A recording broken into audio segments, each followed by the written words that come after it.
Warning: some contents may be disturbing. Viewer discretion is advised.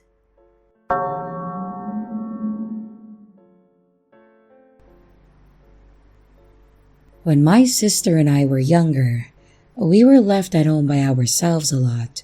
My parents split up, and my mom had custody of us. She worked a lot, so she would get us off to school in the morning.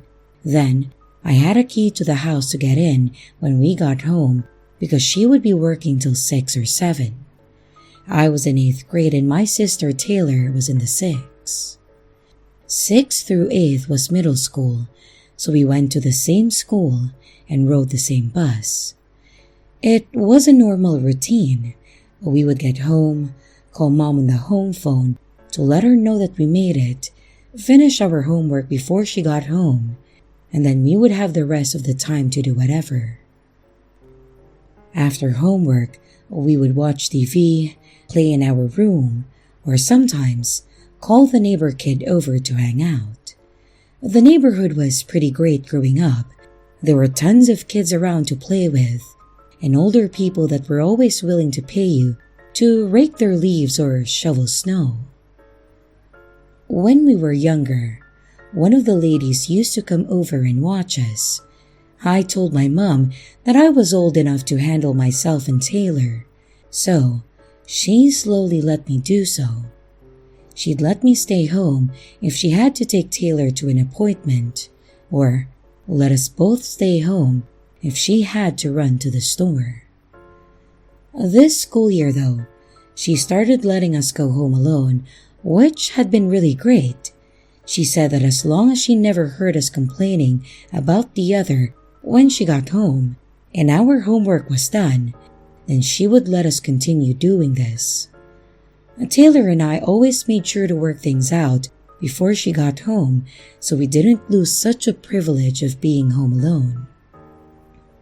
One day, after calling my mom, she told me that she was going to be running a little behind, but that she'd call when she was on her way home. 7 o'clock rolled around, and she called saying that it was going to be a little longer than she thought, so she was going to order pizza for us. After discussing our options and arguing over toppings, the order was placed. She told me when they arrived to get the food since it was already paid for and tipped, and then we should close the door and lock it again. We were not to open the door for anyone but her, unless she calls and tells us someone is supposed to be coming over. So, we sat watching TV and waiting when the doorbell rang. I really thought nothing more than it must be the pizza guy because it was late and Mom said that no one else was supposed to be coming over. But to my surprise though, when I opened the door, it was 3 guys, all wearing bandanas over the bottom part of the face, and immediately rushing in and shutting the door behind them. I remember screaming and Taylor seeing everything and started crying. One of the guys tried putting his hand over my mouth, and the other one ran to Taylor, shushing her as she tried to climb to the back of the couch. She wouldn't go towards the guy, and I tried my best to keep the one by me off of me. When the 3rd guy pulled the gun out, he said that if we didn't keep quiet and do what he said, he would shoot us and wait for my mom to get home and shoot her too. Taylor started sobbing, and I tried to quiet her from the door. And once the gun guy was satisfied, he asked us where the basement was and made me lead them to it. The gun guy told the other 2 to take us downstairs and figure out how to secure us. We walked downstairs, Taylor still crying, as he led us over to a pole behind the stairs where water drained from. I think it came from a bathroom upstairs. The other guy went through a laundry basket that was nearby as our washer and dryer was down there and pulled out 2 shirts to use to tie us up. He tied us back to back to the pole and knelt down in front of Taylor and whispered something about staying quiet. He told her to count to 100 in her head, and then they would be gone. Then, he looked over to me asking if I knew if there was any jewelry or a safe in our home. I didn't know if my mom had a safe, but I did know that she had a jewelry box, but I told him no. He stared at me for what felt like forever with a raised eyebrow and stood up and motioned to the other guy. The guy that tied us up went back upstairs, and we heard a lot of stuff being moved and loud thumps. It seemed to go on for quite some time, and I remember asking Taylor what number she was at, and she said that she stopped counting. I can't really blame her though. However, as we sat there waiting for eternity to end, the doorbell rang. I assume it was the pizza guy, but whoever it was, I was happy they were there. The guy downstairs looked like he just saw a ghost and didn't know what to do. He asked me if we were expecting someone, and I told him pizza. He took off upstairs, shutting the door, so then we were in a dark and quiet basement alone. I heard a lot of what sounded like running but no talking. We sat there for several seconds as I started to work on untying myself. Taylor had started crying again, so I was trying to quiet her so I could focus on what was happening upstairs and also the untying. I finally got loose and I untied her as well, but I told her to stay there so she looked like she was still bound. I walked up 2 or 3 stairs when I started hearing walking again, and then I paused. Then I heard someone shout, "Hello?" And I ran back over to Taylor and crouched. I heard the first steps get closer and the basement door was opened. Then I remember this next part because it was one of the best feelings ever. The voice said, "Pizza is here." And I ran up the stairs to be greeted by a younger, tall, less intimidating guy in a pizza uniform. And then I started crying. I yelled for Taylor to come up, and I remember unloading on the poor pizza guy. He actually got us to calm down and said that he had called the cops when he saw the guys running from the house. We called our mom, but apparently she was already on her way and almost home. She had tried calling and got a busy signal, so she tried to rush home knowing that something was wrong. And once she got there, the pizza guy was talking to her about what happened with us right by her. Apparently, when they opened the door, they knocked him to the ground while the one pointed a gun into his face telling him not to move until they left. He said that he decided to come in and check if someone was hurt since someone had to have ordered food. After the cops looked around, they determined that they had stolen our game console that was in my room and a couple necklaces that my mom had hanging in the bathroom. Sadly, the pizza was a casualty too, but we weren't too hungry that night. My mom did give the pizza guy a big hug and a kiss on the cheek, and we hugged him too. It was a terrifying situation, but I was thankful that he was brave enough to come in and check instead of just leaving us. My mom doesn't like to leave us alone anymore, unless it's during the day and the neighbors know too, so they can check on us. I believe they did ended up catching at least 2 of the guys because I remember my mom taking us to identify their faces. I hope I never have to do that again because that alone was overwhelming.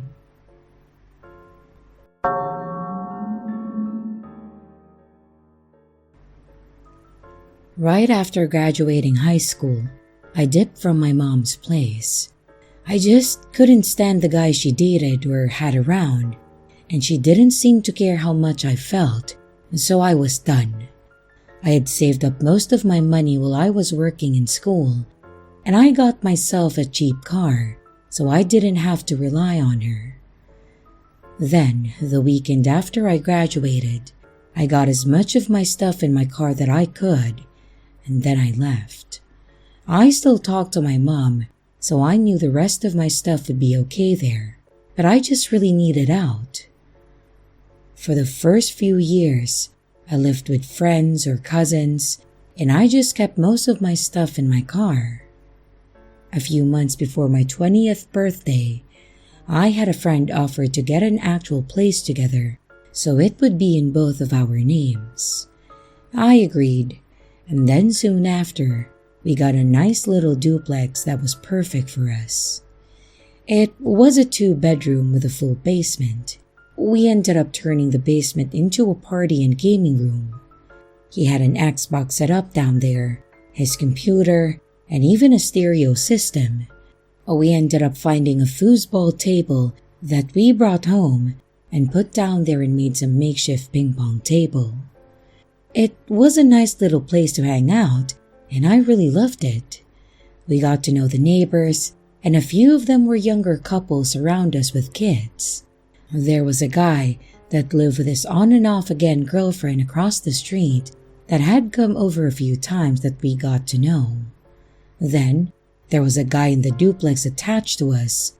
It was a guy probably in his late 30s. He usually kept to himself. Like, he may nod or smile at us if we were outside, but that was it. However, he did have his share of guests. Most of them showed up with hats and sunglasses on and never acknowledged anyone. They always immediately went inside. There were other times where it would really be late at night and we would see a car's headlight pull in and sit there till our neighbor ran out to the car. They would exchange something and then run back in. We could piece things together after a few of his visitors, but nothing ever happened over there, and he also never bothered us.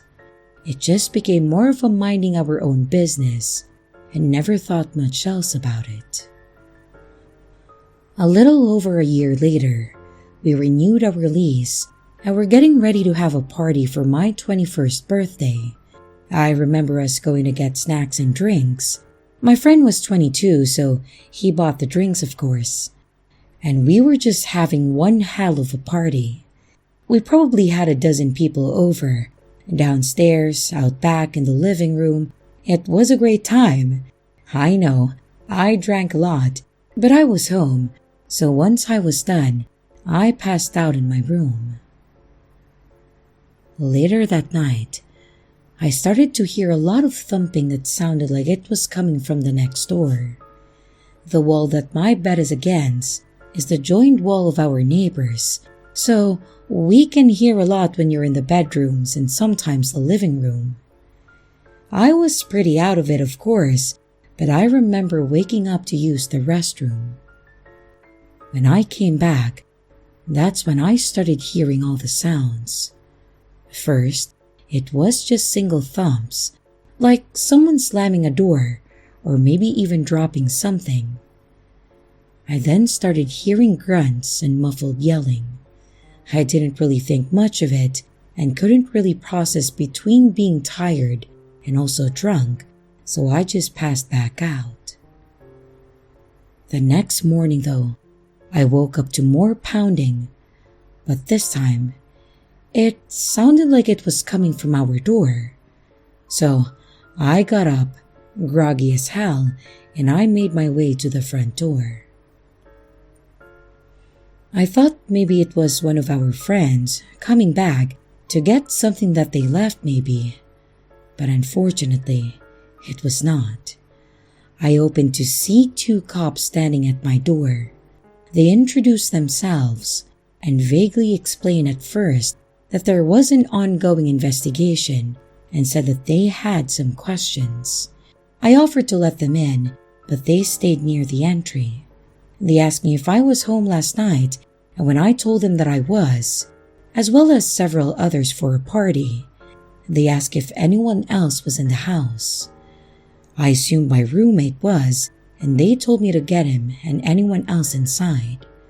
I quickly went and knocked on my roommate's door to get him up, asked if he knew if anyone else stayed over, and he mentioned someone being downstairs. I went down there and I woke up our friend and her boyfriend, and I got them upstairs with us. The cops then had us all go outside and asked to search the place. With our guests back at their car, my roommate and I asked what was going on. They said that they got a call for a welfare check on the man next to us and said that they found him dead. They said that it appeared that he had been robbed, so they wanted to check with us to see if we heard or saw anything and make sure that we could account for all of our guests. I certainly knew everyone that came over and didn't suspect any of them being the killer. The cop then said that they were more concerned if anyone was here that showed up unexpectedly or was acting suspiciously. I again said that I couldn't recall anyone like that, and we gave them permission to look over the place to make sure no one was hiding in there. That was terrifying enough that the thought that we could have been hiding a killer. I went ahead and let my friends that were there know that they could leave, of course with the permission of the other cop. I didn't feel like telling them what had happened, and they seemed like they just didn't want to be around the cops, so they left pretty quickly too. As I walked back to the door, I noticed the window of our neighbor's place had been broken and the screen door nearly ripped off the hinges. And after they searched, they told us that it looked like someone had nearly pulled off the back door handle, so they dusted for prints. They said they most likely saw all of the people and took off instead of targeting us, especially if the suspect was alone. They had a few more questions for us before finally leaving us to comprehend what all just happened. We were in a bit of a shock, and it was quite sobering, unfortunately. I think it was the following day we had a news van drive by taking pictures and recording, which was weird till we saw it on the news that night. They were talking about our neighbor. They said that he had been strangled and found by police after his sister tried calling multiple times and not getting an answer. My friend thinks that since he was a seller or maybe a user, that he was targeted and probably robbed for whatever he may have had. The fact that they tried us did worry me a bit. Was their plan to make sure that we didn't talk or maybe see anything? Was it just a robbery gone bad? Did he think that he would hang out at our party and just blend in? It was a bit worrisome at night. Sometimes, wondering if they would come back till the news reported that they had arrested someone in relation to this case, so that definitely made me feel better. I think the place sat empty for several months before we got a new neighbor. It was an older couple, which put a damper on our parties, but at least we knew that they probably wouldn't have shady guests around.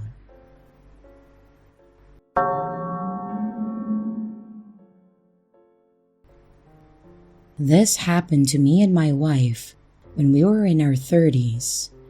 We lived in a fairly popular city, surrounded by houses on all sides, and a couple blocks east was the shopping side with grocery stores, restaurants, and even a farmer's market popping out of there on the weekends. We liked going to the market because my wife was due soon, and it gave us a place to walk that was outside and close to our home. And not to mention, she ate so many tomatoes while pregnant, and she claimed they had the best ones. The neighborhood itself has always been nice, no real issues with anyone, and I think the cops were cold ones because there were kids playing in the park nearby, and they were screaming a lot, and the people thought that something was wrong and called them. It turned out it was just the kids playing around, but I think it gave them a nice scare not to scream so much. So, maybe some loud kids, but that was about it. One night in particular, the wife wasn't feeling well, so she went to bed early. I wasn't tired, so I stayed up for a bit longer to finish the show that I was watching. Just to get a better idea of the layout of our place, when you walk in the front door, you enter the living room. This is where I was watching TV. To the right is a hall with our bedroom, a bathroom, and also our nursery. Going straight from the front door, you'll go to the kitchen, and the wall to the left had a door to the garage. The back wall of the kitchen has an entryway to our little green room, I suppose you could call it. It had tall windows on all three walls and a sliding door on one that led to our backyard. We had some long curtains hanging on all the windows because it can get pretty hot back there, and we use that as an office now and also extra storage. The yard wasn't fenced in, which was fine because the two houses next to us was owned by an older couple with no kids or pets, and the other is owned by an older guy that appears to have his daughter and granddaughter visiting, so no troubles with them too. So on this night, while I was watching TV, I thought I saw a light go by the window, like a flashlight or a reflector on a bike or something. I didn't really think much of it at first because it also faced the road, so I thought it probably was a bike passing. After a few minutes, I saw what looked like someone walking by my window, so I got up to look and saw nothing. No cars, no one outside at our neighbors, so I made sure the door was locked and I went back to watching my show.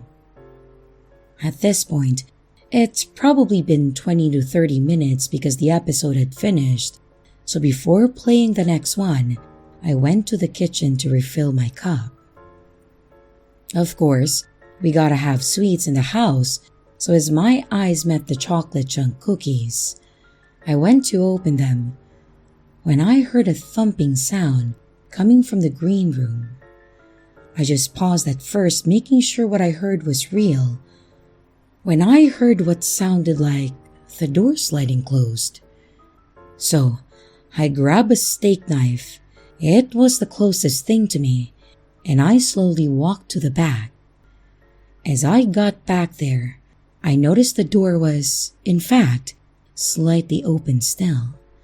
We don't always lock the back slider because there's no reason for anyone to be back there besides us.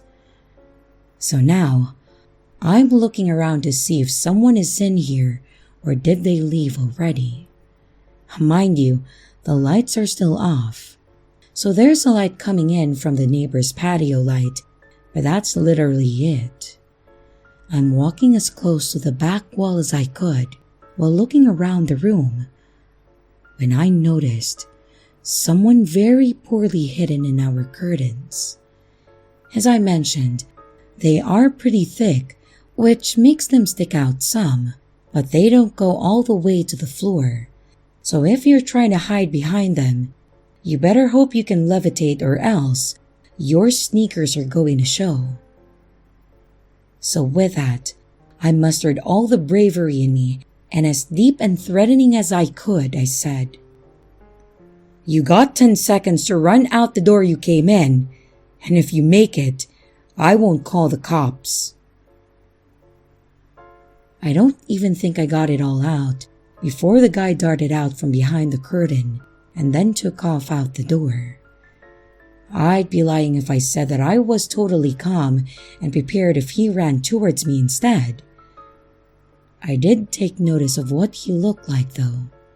It was dark, but the light by the door coming in was enough for me to tell that he had long dark hair pulled back in a hair tie, and he was wearing a dark hoodie with some kind of logo on the left arm that looked like a circle.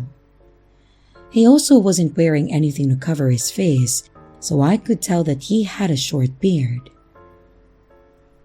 After a few seconds, I ran to the door. I locked it and looked around to see if he was anywhere nearby, but he must have taken off because he was nowhere to be seen. I did a quick look over of the room to see if he did take anything, but nothing looked like it had been touched except the pen holder that was on the floor. I assume that was probably the thump that I heard earlier. I don't think he had the time to even consider taking anything yet. I closed all the curtains in there in the living room. I checked any windows just to make sure they were closed and locked, and then I went to check on my wife, who, based on her snoring, had been out the whole time. I ended up going back to the living room because I was too freaked out and I was wired at this point to sleep. I ended up passing out a few hours later though. I never told my wife because I didn't want her to worry about it unless something came up again. I didn't want to add any stress to her. I told her that I must have passed out while watching TV though, and she believed it. From then on, I was more cautious of making sure all doors and windows are locked at night or when we leave. The following week, we went to the market one last time before she was going to the hospital. And while she was looking at the tomatoes and talking to the couple that sells them, I kept moving down to look at everything else.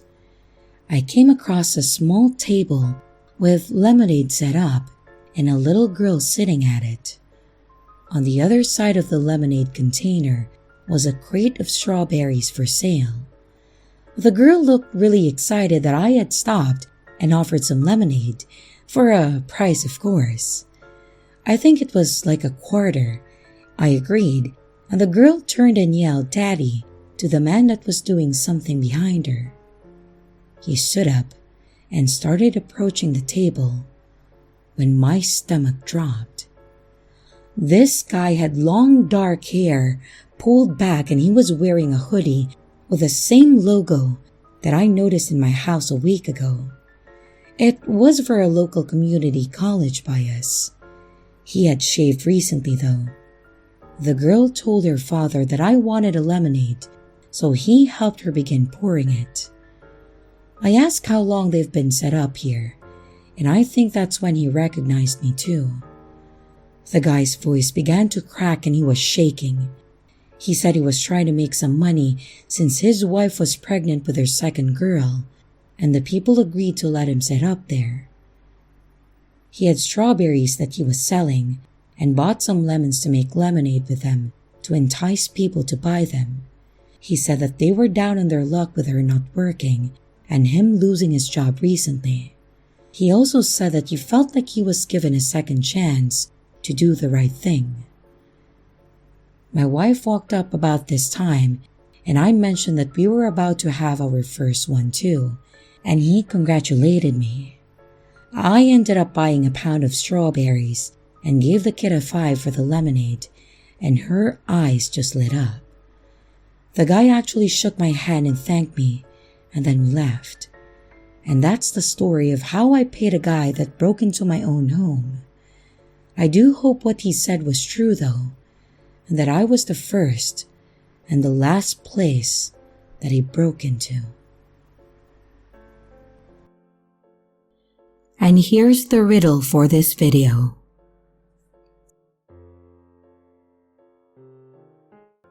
Hello everyone, it's your creepy sister here. Thank you so much for watching the video. I really appreciate each and every one of you.